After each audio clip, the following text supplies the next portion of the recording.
속지 않는 삶의 지혜를 드리는 풍수명가 이춘기입니다.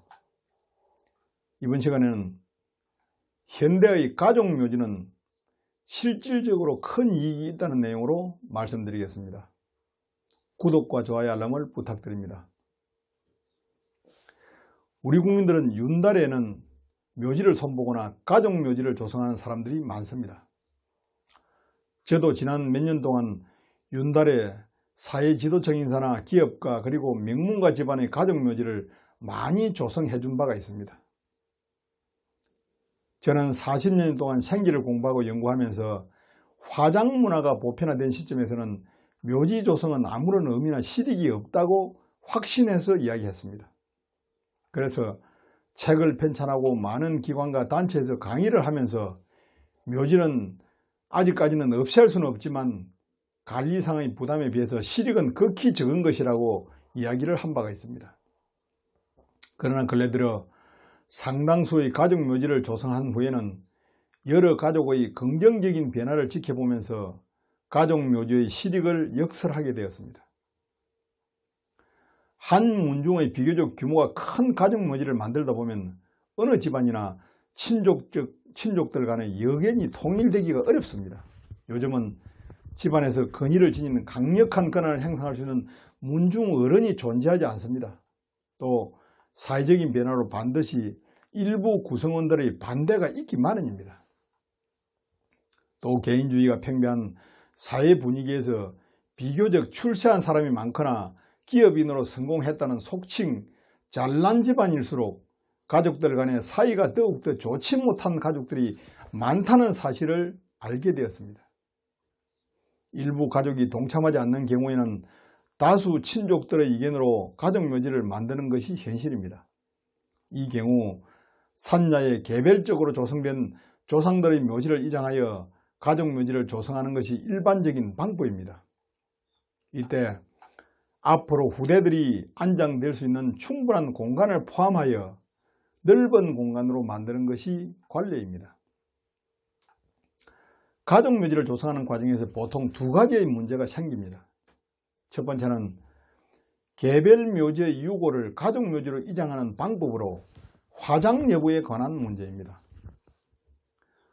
많은 수량의 유고를 일시에 화장하지 않고 그대로 이장하는 것은 지기가 아무리 좋은 명당 가족묘지라고 할지라도 반드시 후손들 몇 사람은 이장으로 인한 큰 폐해를 받게 된다는 사실을 저는 많은 경험을 통해서 확신하고 있습니다.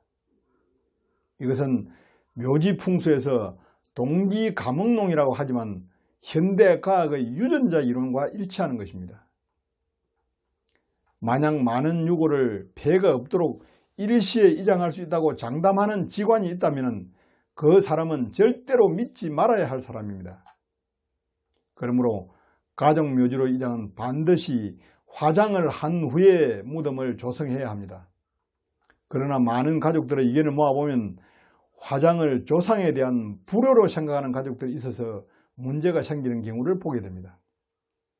이런 경우에는 충분히 설득해서 흔쾌히 받아들이도록 한 후에 가족묘지를 조성해야 합니다. 만약 이를 소홀히 해서 다수결로 밀어붙일 경우에 차후에 치유가 불가능한 가족 간의 불화요인이 될 수 있기 때문입니다. 두 번째의 문제는 가족묘지 조성 대상에서 참여하지 않는 가족의 선대 무덤 공간을 확보해 두느냐 하는 문제입니다. 이 문제는 참여 가족만의 묘지 조성으로 단순하게 생각할 수도 있지만도 그럴 경우에는 가족 간의 불화를 영원히 해결할 수 없고 후대까지 대물림하게 되므로 가족묘지의 진정한 의미를 훼손한 결과를 초래할 수가 있기 때문입니다. 문중의 가족묘지를 만들면서 지금은 비록 사이가 좋지 않아서 이장을 하지 않더라도 몇 년이 지나고 나면 마음이 변해서 가족묘지로 이장을 원할 수 있는 것이 가족입니다. 이런 경우에 선대묘지를 이장할 수 있는 묘지 공간을 남겨두지 않는다면 가족 간의 정을 회복할 수 있는 여건을 없애버리는 결과가 될 수 있기 때문입니다. 이것이 가족묘지를 조성하는 가족에게는 상당한 심적 부담이 될 수가 있습니다. 또 한편으로는 가족묘지 내의 공간 일부를 비워두고 조성하는 것이 가족들의 마음을 언짢게 할 수도 있습니다. 그러나 저는 문중에서 가족묘지를 만드는 목적을 살리고 구성원들이 이해할 필요가 있다고 강조를 합니다. 그래서 지금은 이장을 원하지 않는 경우라도 추후에 이장할 수 있는 공간을 남겨두는 것이 마음이 틀어진 가족들을 배려하고 포용하고 가족을 하나로 만드는 가족묘지로 될 수 있는 길이라고 이야기를 합니다. 이것이 결국 한 조상의 후예는 하나임을 인식하고 단합할 수 있는 효의 상징이 될 수 있기 때문입니다. 실제로 이와 같이 불참 가족의 공간을 마련해 놓은 가족묘지가 몇 개소 있습니다. 그런데 오래지 않아서 묘지 조성에 참여하지 않았던 가족의 선대 묘지를 그곳으로 이장함으로써 가족 간의 불편했던 관계를 회복하고 우애를 살린 그런 사례들을 볼 수가 있었습니다. 뿐만 아니라 가족묘지를 조성한 사람들의 말을 들어보면 개별 묘지로 관리하던 시절에는 각각 행동하던 가족들이 하나의 가족묘지에서 벌초와 성묘를 함께 함으로써 개인주의화되고 있던 문중과 가족의 정이 살아나고 종전보다 더 친밀한 관계를 유지할 수 있다고 조화들 합니다. 무엇보다도 화장 문화가 보편화된 사회지만 묘지를 만들어야 한다면 가족묘지가 한민족 특유의 문중과 가족이라는 개념을 살릴 수가 있고 땅도 전략하는 그런 구심점이 될 수가 있습니다. 다른 어떤 수단으로서 해결할 수 없는 큰 장점도 지니고 있다는 것을 제가 가족묘지를 조성하면서 알게 되었습니다. 여기에 더해 요즘에는 가족묘지를 가족공원의 개념으로 조성해야 한다고 생각합니다. 가족묘지 주변에 여유공간을 별도로 마련하여 아담한 정자를 짓고 가족들이 수시로 성모를 하면서 좋은 자연환경에서 함께 할 수 있도록 부대시설을 마련하는 것입니다. 제가 조성해준 몇몇 곳에서 이런 형태의 시설을 마련한 바 있는데 유용하게 사용하고 있다는 말을 듣고 있습니다. 여기에서 참고로 가족묘지의 풍수적 원리에 대해서 설명을 드리고자 합니다.